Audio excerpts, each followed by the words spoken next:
Chers amis, bonsoir. Comme d'habitude, je viens de finir mes consultations et je vais vous donner mon expérience, la quintessence de ces consultations qui peuvent vous aider à ne pas tomber dans ces pièges,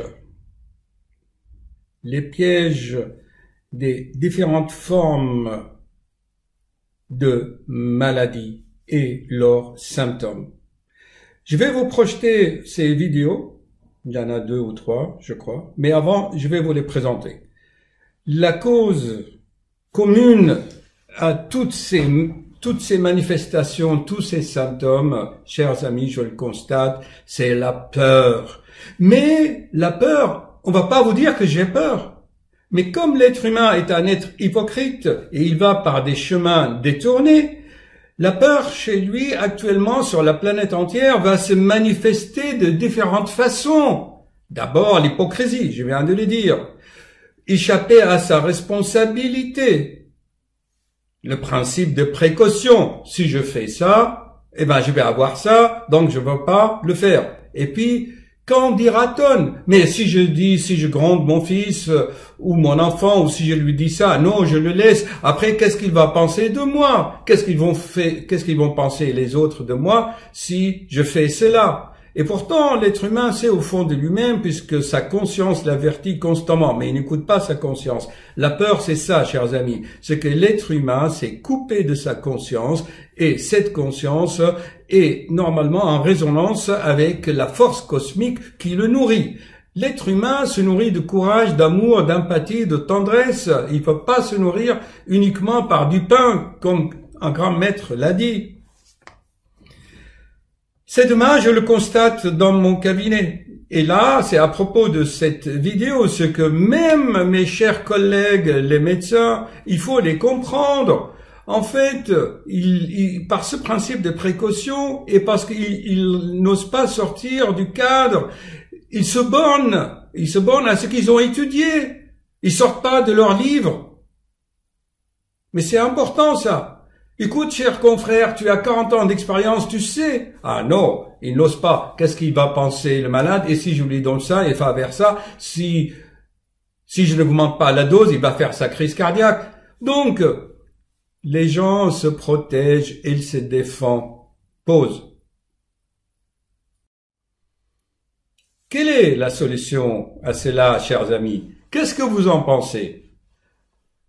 Eh bien, c'est que l'être humain a toujours un choix. Il a le choix tout le temps. Tu peux choisir, tu peux refuser, puisque tu as choisi d'accepter. On a toujours le choix. L'être humain demeure libre, mais par peur, il n'ose pas.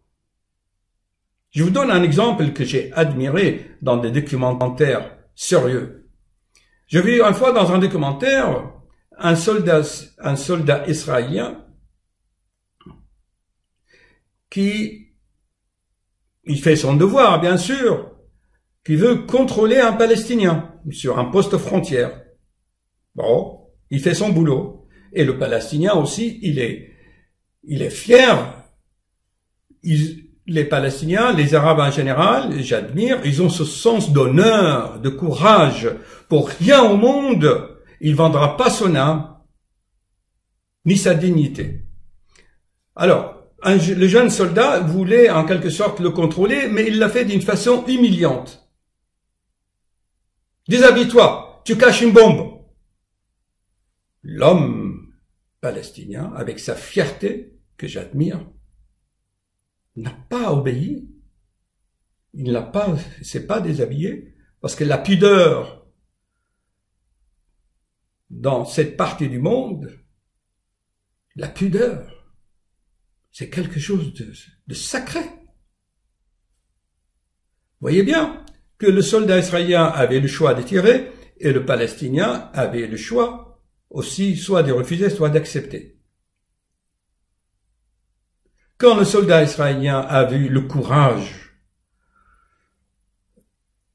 et la fierté, sa conscience l'a rappelé à l'ordre, eh bien il n'a pas tiré. Imaginez, je vis d'autres reportages où le Palestinien, c'était je crois un jeune, il avait un peu peur, eh bien ça, Le soldat ne savait plus, le soldat à son tour a eu peur, et tous les deux ils ont peur, et le soldat a tiré sur un jeune. Ça, c'est des exemples vraiment qu'il faut méditer. Ok, chers amis, et je vous laisse réfléchir.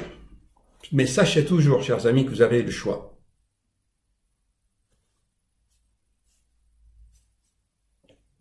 Coupez.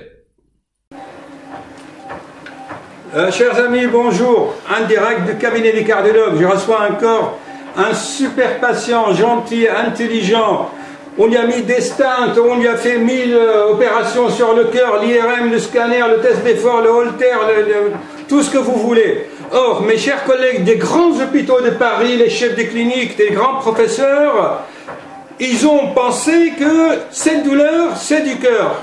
Ces extrasystoles, c'est du cœur. Ils font tous les examens sont normaux, ils renvoient le patient. Et le patient a toujours des douleurs. Mais on ne lui a pas dit que ces douleurs ne peuvent pas venir uniquement du cœur. Eux, ils ont fait leur travail. Ils ont éliminé l'origine cardiaque des douleurs. Mais ils sont dans un cage. Ils ne sortent pas du cadre. C'est comme ils sont aussi enfermés, si vous voulez, dans une boîte, ils ne sortent pas de la boîte. Je vous avais dit, si ce n'est pas le cœur, c'est le cardiaque. Regardez cette vidéo. Mais ça, chers amis, je le vois tous les jours. Et ça me met en colère. Parce que ces grands savants restent limités. Ils restent cantonnés sur leurs livres, leurs bouquins. Ils ne s'ouvrent pas. C'est un homme qui prend des statines. Ok, il faut en donner, mais pas une tonne. Pas des milligrammes. On peut donner vraiment des petites doses. Il en faut. L'aspirine, ils ne sont pas au courant. L'aspirine, on ne le donne plus en poudre, on le donne en comprimé à libération prolongée pour que ça ne fasse pas mal à l'estomac. Enfin, il faut quand même donner des médicaments, mais intelligemment.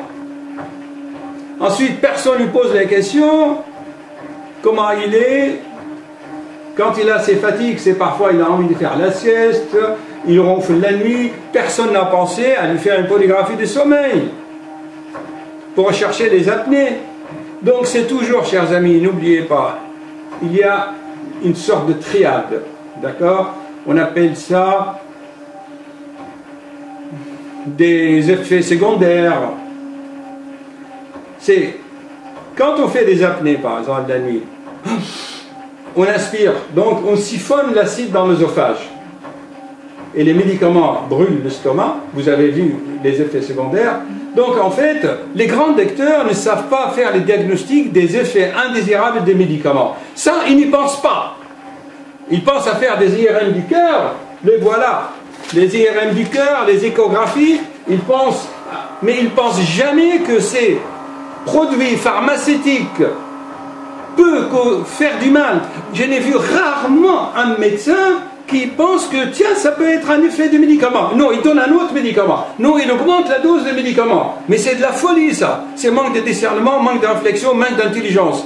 Il faut aussi penser, quand un médecin donne un médicament, il faut qu'il pense, qu'il se remette en cause, ou dit, tiens, c'est peut-être le médicament que je donne qui fait des effets secondaires.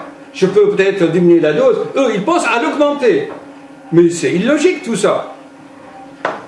Chers amis, qu'est-ce qu'on leur dit à nos amis, là, qui me regardent?